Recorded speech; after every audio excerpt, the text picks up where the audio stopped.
เอาโตดเด้อก็อย่างหัวควันบ่มี ไม่ดับ ควันบ่ติด โอ้แตกพลึกขนาดเลยมาเท่าลงกันเดี๋ยวจ้ะ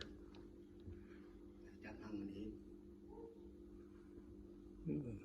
กำลังสวยโอ้หัวน้ำมันปิดพอดีเดียวให้ได้ปิดเลยเนี่ยปิดตาเนี่ย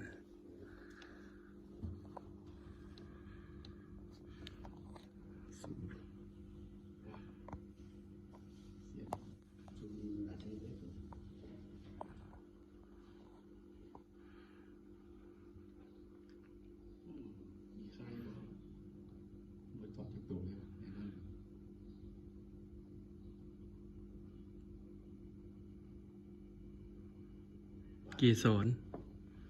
กำลังเฉือนเกสรทิ้งครับ เอารังก่อนครับรังงามเลยครับสวยๆเลยครับรังครับ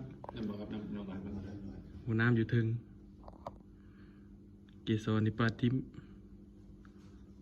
หัวน้ำสวยนะครับ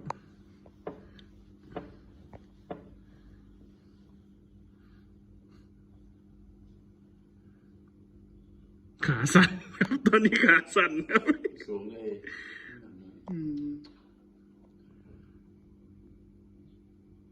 โอ้ยหัวน้ำผลึก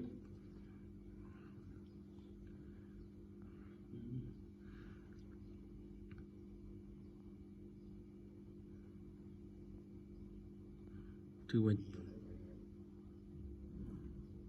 โอ้มันบ่เป็นถังเนาะคัดถังยัง10 บาทเอาง่ายกว่าถุงมันบ่คืออยู่ในกกไม้ เอายาก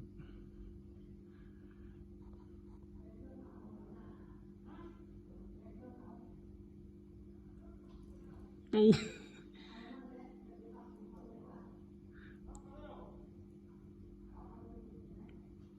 นะครับหูน้ำประมาณ1 โลก